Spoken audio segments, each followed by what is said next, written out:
Hi everyone, good morning. এই গরমে কিন্তু শেক খেতে কার না ভালো লাগে বলো। আমি আর রাজা কিন্তু এখন চলে এসেছি শেকের দোকানে, মানে যেখানে তুমি জুস শেক সব কিছু পাবে।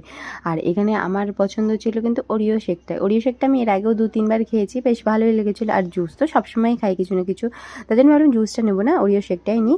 তারপরে ভাবলাম যে কিটক্যাটের শেক আছে, কিটক্যাট তো আমার সব থেকে ফেভারিট, তার জন্য আমি কিটক্যাট শেকটাই নিয়ে নিয়েছি। আর রাজা নিল হচ্ছে দই লস্যি, যেটা ওর আগাগোড়াই প্রিয়। গরমের মধ্যে দই লস্যি খেতেও কিন্তু দারুণ লাগে। আর দেখো কত কিছু এখানে শেক পাওয়া যায় গরমের মধ্যে, আমের শেক, ম্যাঙ্গো লস্যি, বেদানা শেক সব কিছু পাবে তোমরা এখানে। আমি রাজাকে জিজ্ঞেস করছি, বলো তো কিটক্যাট শেকটা কীরকম খেতে হবে, আদৌ ভালো হবে কি, খেতে পারবো কি? আর রাজা বলছে কি আমাকে ভীষণ বাজে হবে, তুমি খেতে পারবে না দেখবে। তো যাই হোক, যখন দেবে তখনই তোমাদেরকে রিভিউ দেবো। যদিও বা এখন ভয়েস ওভার দিচ্ছি, আমার খাওয়া হয়ে গেছে, একবারে যখন দিক তারপরেই জানাবো। আর আমার কি হাসি পাচ্ছে, ও দেখো এখানে এসে বারবার জিজ্ঞেস করছে, হয়েছে দাদা আমার বাড়ি যাবো বাড়ি যাবো, কারণ আমাদেরকে একজন ফোন করছিল বারবার যাওয়ার জন্য। আর আমি ওকে বলছি এই হাতটা 4 বছর আগে ধরেছিলাম।